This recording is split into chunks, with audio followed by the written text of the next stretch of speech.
Olá, meu nome é Caroline Lampe e eu, juntamente com minha colega Lois Lima Veiga, iremos apresentar alguns aspectos considerados importantes na história medieval. Este é um trabalho realizado para a disciplina de História Medieval 1 com a professora Daniele Galindo. A terminologia conhecida como História Medieval pode ser caracterizada como um período de cerca de 10 séculos. De acordo com Marcelo Cândido da Silva, é compreendido entre o final da Antiguidade e o início da época moderna. Em relação ao início e término deste período, historiadores não entraram em um consenso. Para alguns, teria o início como a queda de Roma no ano de 476 e o final com a queda de Constantinopla, em 1453. Todavia, para outros, seu início seria em 313 e seu final em 1492, com a chegada dos espanhóis à América. Este período, por anos, foi visto de forma negativa, associado à decadência, violência, perseguições contra aqueles que eram a oposição para a Igreja ou uma ameaça, além das guerras, da fome e da peste também. Este período é associado também a um tempo de obscuridade e idade das trevas, onde os principais responsáveis seriam os bárbaros e a Igreja. Com estudos realizados recentemente, os historiadores buscam desvincular este lado obscuro, trazendo assim uma nova conotação para o que hoje consideramos Idade Média. Eles visam desconstruir os conceitos negativos que foram atribuídos a ela. A fome foi uma grande característica deste período. Ela é resultado da falta de insumos e de técnicas. Com isso, a agricultura não conseguiu alimentar toda a população medieval, tendo a consequência as fomes. As invasões bárbaras, ou como é conhecido também por migrações bárbaras, fazem parte deste período, integrando-se assim ao mundo romano, seja pela violência ou até mesmo por acordos pacíficos. Mas este assunto irá ser tratado mais profundamente no segundo tópico. A Igreja, como mencionado, exercia uma grande influência e poder neste período. Neste mesmo contexto, temos as Cruzadas, que, posteriormente, será discutido mais detalhadamente, mas, em um breve resumo, as Cruzadas podem ser caracterizadas como uma guerra em nome de Deus.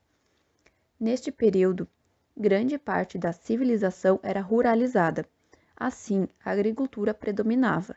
Neste âmbito, temos a dominação senhorial, sendo constituída em uma dominação entre senhores de terra e os camponeses, que trabalhavam nessas terras. Além dos senhores obterem o controle político, econômico e também militar sobre os camponeses, os mesmos tinham a obrigação de defender seus camponeses, caso houvesse uma invasão ou ameaça externa. Neste período, houveram inovações e contribuições, o que vemos com a criação de universidades. Marcelo de Cândido da Silva menciona que no final do século XV haviam cerca de 60 universidades na Europa medieval.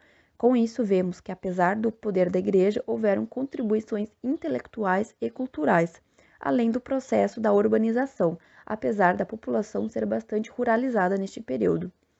Vale ressaltar de que este período é bastante cobiçado por produtores de conteúdo, seja livros, filmes e até mesmo seriados, surgindo após 1920 muitas produções acerca deste período. Agora, irei falar sobre a suposta queda de Roma. Na contemporaneidade, entre as problemáticas e debates envolvidas ao redor do estudo da história medieval, as questões acerca da suposta queda de Roma têm afligido historiadores, pois no final do século XX, novas fontes e métodos foram abordados na reavaliação deste passado, envolvendo assim debates sobre a chamada Antiguidade Tardia, assim como a queda do Império Romano. Com essas novas evidências e estes novos estudos, o que tínhamos como verdade histórica construída ao longo dos anos poderá ser desconstruída e reescrita por um viés totalmente diferente ao anterior. Tratando dessa suposta queda, é necessário ter cautela e desconstruir essa afirmação, pois o que de fato ocorreu não foi uma queda, mas vários fatores externos que norteavam ao redor, como, por exemplo, as invasões bárbaras. Segundo o arqueólogo e historiador francês André Biganiol, a Roma foi destruída pelos germânicos, mas essa visão seria mais contestada posteriormente, centralizando assim os estudos nos bárbaros, que antes eram vistos como agentes externos e destruidores. Após isso, vieram a ser objetos de estudos. Historiadores que exercem grande influência no assunto, como por exemplo Goffert, defende a ideia de que houveram transformações dentro do Império Romano, dando ênfase ao entendimento de que não houve uma queda, mas sim uma transferência derivada de uma formação de uma nova sociedade, com outras estruturas sociais. Neste mesmo âmbito, afirma que a introdução de povos bárbaros no Império Romano foi uma acomodação, que povos não romanos adentraram o Império no século IV, causando um impacto mínimo. Entretanto, Perkins parte da ideia de que houve sim uma queda de Roma, resultado de uma profunda crise devido a problemas políticos e sociais, assim como as guerras civis ou por invasores, sem deixar de mencionar as pestes, grandes dizimadoras da sociedade da época. Essa corrente é caracterizada por ser catastrofista, tendo suas bases em ideias de queda do Império Romano. Em oposição, Patrick Gowry tem base de seus estudos a ideia de etnogênese, porém, estudos apontam que é impossível identificar grupos étnicos a partir da cultura material. É relevante salientar de que, além de historiadores, a arqueologia exerce grande importância nos estudos dos períodos passados. Assim, em relação às cidades, Perkins afirma que houve um certo abandono de áreas públicas e estruturas políticas. Entretanto, outros monumentos receberam muitos investimentos. Processo este é considerado como uma valorização seletiva. A este mesmo período podemos associar as construções de estátuas para representar o poder, que logo declinaria em todo o império, sem deixar de mencionar as construções de igrejas, muito relacionadas a uma nova sociedade sendo basicamente cristã. Portanto, sem consenso sobre o fim do mundo antigo, historiadores e arqueólogos dividem-se entre os debates, onde a historiografia ainda não tem relatos exatos sobre o assunto. Agora irei falar sobre um outro tópico que talvez não seja tão conhecida quanto os outros. A reforma gregoriana é um conceito frequente e atual nos estudos relacionados à história ocidental. Ela se faz presente principalmente no campo da historiografia medieval. Entretanto, falar do mesmo é um complexo trabalho, até pelo fato da carência de estudos em língua portuguesa, o que acaba dificultando os estudos. A Igreja Ocidental Europeia, no século XI, estava sofrendo com as consequências de uma ruralização, surgindo um movimento de reforma, em um período onde nicolaísmo e a simonia eram práticas comuns, além da nomeação papal ser designada pela aristocracia romana. Este movimento, no qual o objetivo maior era o de restaurar a unidade e hierarquia eclesiástica. O processo de restabelecimento do poder papal foi a resposta das desordens, da falta de um Estado forte, existindo assim no século X uma crise política e social, mostrando a ausência de um poder capaz de impor ordem e um direito público.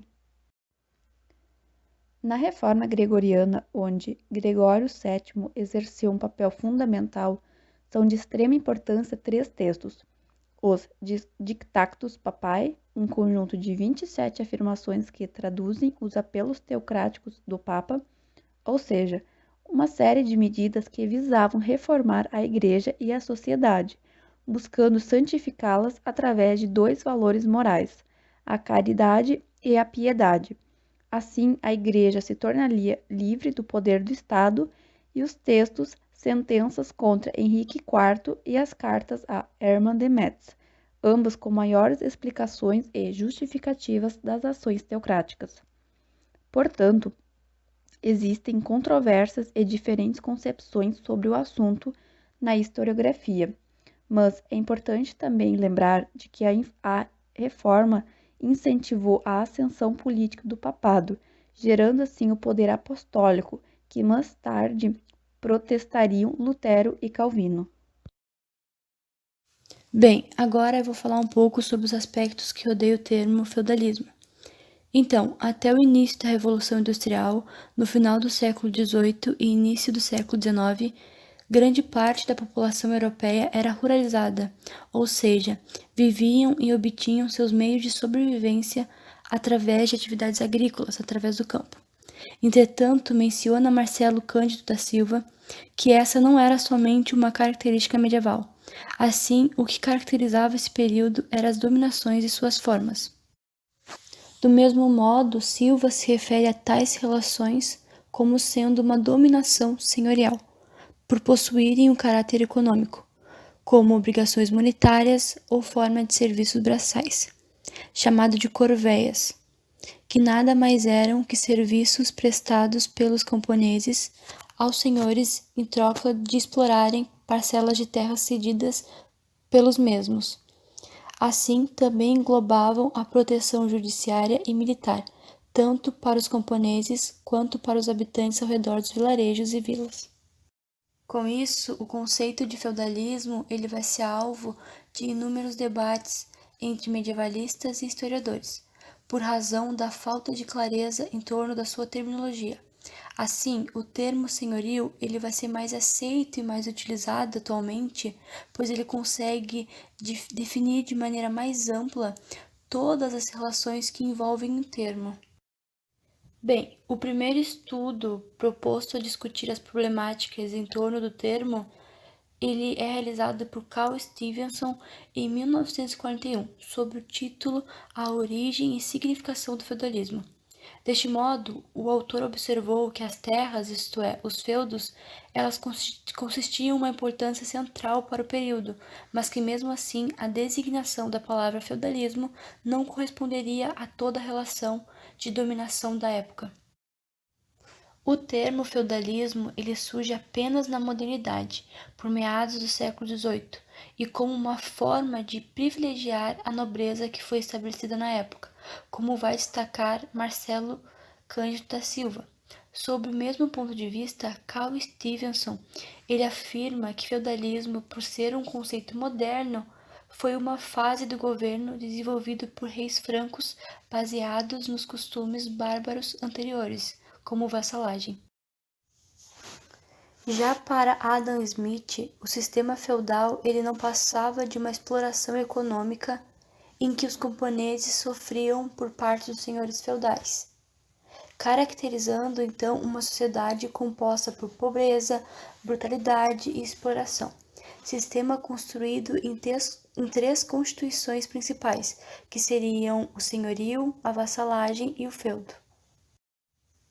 Dessa maneira, com a falta de clareza em torno da terminologia por parte de historiadores e medievalistas, faz com que eles se oponham ao seu uso, buscando assim palavras com viés mais amplo, como é o caso de senhorio ou dominação senhorial, visando o conceito que melhor caracterize tal período.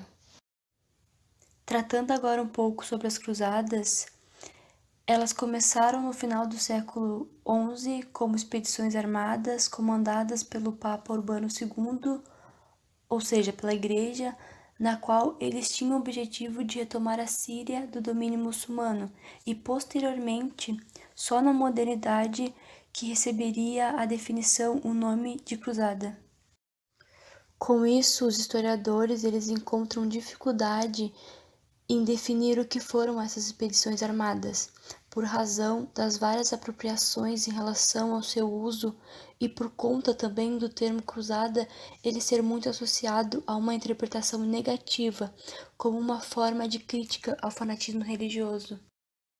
Logo, uma das discussões que os historiadores contemporâneos eles têm realizado acerca desse tema é sobre o uso do seu conceito para se referir ou como sinônimo de uma guerra imperialista ou como uma espécie de anunciação da modernização europeia moderna, como destaca o professor Bruno Tadeu Salles, professor da Universidade Federal de Ouro Preto. Sendo assim, o termo cruzada ele também tem sido usado desde o século XIX como forma de se referir à expansão francesa em relação à colonização dos povos bárbaros, considerados atrasados em relação ao Ocidente. Já em relação ao contexto da Primeira Cruzada, são duas as interpretações sobre esse assunto. A primeira seria de que a Europa ela estava passando por uma crise de superpopulação, na qual faltaria terras, alimentos, produtos básicos para a sobrevivência, no período. Assim, a guerra surge como uma solução para o problema que a Europa medieval estava passando. Entretanto, atualmente, sabemos que a Europa não passava por nenhuma crise econômica. Pelo contrário, ela estava em cenário de desenvolvimento. Ela era favorável a financiar uma guerra. Além disso, o historiador ele trabalha com fontes, essas que necessitam de um extenso trabalho de análise para averiguação das intenções por detrás de cada escrito. Um exemplo dessas fontes são os diplomas dos cruzados, que eram textos escritos por monges através de um caráter religioso. Já nas crônicas, um outro exemplo de fonte medieval, nas quais elas continham os relatos de expedições, aqui os cuidados na hora de analisá-las são basicamente os mesmos dos diplomas dos cruzados, uma vez que os autores das crônicas também tinham intenções e objetivos e formas de interpretar os acontecimentos da guerra. Portanto, apesar da dificuldade em relação à definição do termo cruzada, o mesmo atualmente é mais um ponto de partida do que de fato um destino final. Assim, finalizamos o breve resumo acerca da Idade Média, agradecemos a atenção e no final disponibilizamos as referências bibliográficas.